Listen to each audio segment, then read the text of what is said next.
Think about this, quote, Americans are harder workers, more philanthropic, individualistic, self-reliant, anti-government than people in most other countries.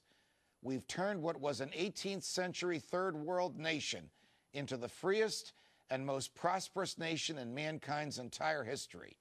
Throughout our history, the United States has been a magnet for immigrants around the world, closed quote. Those words were recently written by my next guest, who went on to ask whether the U.S. is the exception, and very poignantly asks, at a time of great political and economic transformation, whether our great nation will move toward more liberty and freedom or toward big government and control of our lives.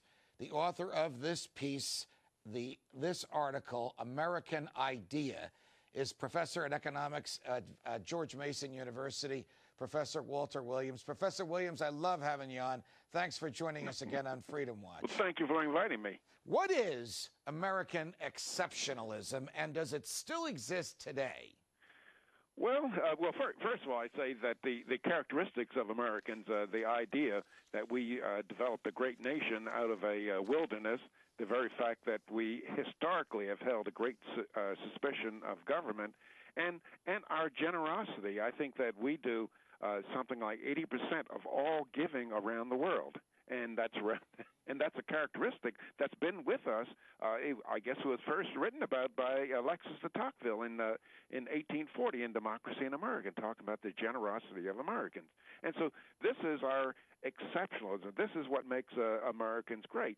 But I think that what has made Americans great is becoming is disappearing now. That is, many Americans, too many Americans, put too much faith in the government.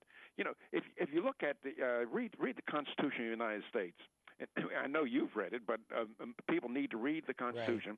Right. And it's a very, very negative document about Congress. I mean, matter of fact, I've told people, when you die, and the next destination, and if you see anything like the Bill of Rights on the wall, you know that you're in hell, because a Bill of Rights would be an affront to God. You know, look at the language. It says, Congress shall not disparage, Congress shall not infringe, Congress shall not prohibit, and Congress shall not disparage. And, I mean, if the framers trusted Congress, why in the world would they put that kind of language there? That's an excellent argument, Professor Williams. And the Bill of Rights should probably have been called a Bill of Prohibitions, because it basically prohibits the government from interfering with rights that the framers understood that we have naturally. I go apoplectic when I hear somebody say the government granted these people rights. The government doesn't grant rights. Our humanity is the fountainhead of our rights. You're absolutely right. That is, we have rights because we are human beings. And the so-called, what the framers called, God-given rights. How did we get from a country that respected natural rights, that believed that there are restrictions on what the government can do because it can't interfere with those natural rights, that believed the Constitution, as Jefferson said, chained down the government, to one where, I hate to say this, Professor Williams, but it seems like a majority of Americans would prefer that the government took care of them rather than preserved and protected their freedom? Well, you know, I think that the problem is it's a characteristic of human beings. That is, people want to live at the expense of others. That is, they covet that which is our neighbors, and that's the part of the Ten Commandments. And so what government has done, what politicians have done, they have enabled Americans to live at the expense of their fellow Americans. And I think that is, we have become a nation of thieves. That is, we're attempting to live at the expense of one another. And when people talk about people have the rights to this and the rights to that, you know, rights to, for example, to medical care.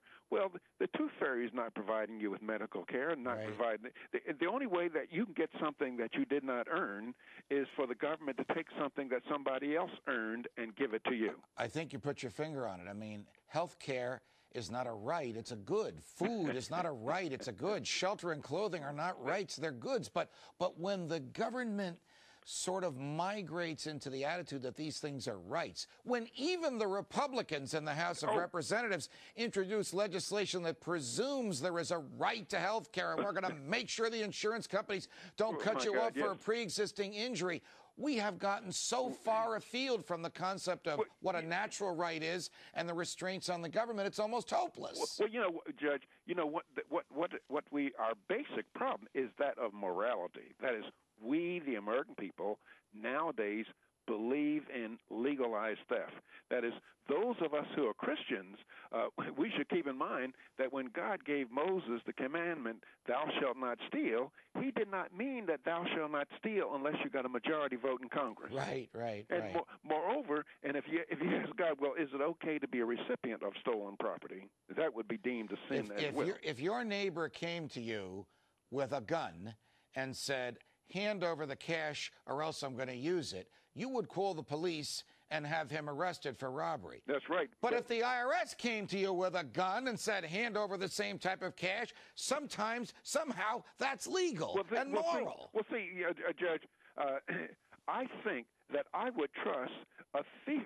I would rather a thief take my money, because a thief will take your money and just be on his way. A congressman will take your money and then stand there and bore you with the reasons why you should be happy about it. Right. You know, you're a historian as well as an economist, and you know that one of the very few things that Jefferson and Hamilton, who hated each other, agreed on publicly was just what you're saying. When the public perceives that the Treasury has become a public trough, then they will only send to Washington those who will guarantee them their fair share of the trough, and sooner or later, the money will run out. That's right, absolutely. And see, I think one of the things, Judge, that we have to keep in mind is that too many of us want to blame politicians for the problems, and yes, we can blame them a little bit. But politicians are doing precisely what the American people elect them to office to do, to take the property of one person and bring it back to them. That is, if you ask a politician, matter of fact, I was talking to Jesse Helms, but in 1980s, right. And he said to me, Williams, if I do what you say and don't vote for these farm subsidies, the people of North Carolina are going to run me out of town on the rail. So could you tell me how I can remain senator from North Carolina and do what you say? It's unbelievable. There was a guy like Ron Paul who was very, very close to a purist on the Constitution, but he did what he had to do to stay in office. If you fairly and with an open mind read the Declaration of Independence and read the Constitution, is it not crystal clear that the thing that animated the founders the most was a mistrust of the government? Oh, that is absolutely right. And if you read Federalist Paper 45, Madison is explaining to the people of New York what's in the proposed Constitution, and he says specifically that the powers that we've delegated to the federal government are few and well-defined and mostly restricted to external affairs. Those left with the people in the states are indefinite and numerous. If you turn that upside down, you'd have what we have today. That is, the powers of the federal government are indefinite and numerous, and the powers of the people in the state are defined and well-defined and definite. Professor Walter Williams, it's a pleasure. Thanks for joining us on Freedom Watch. Okay, bye. Bye-bye.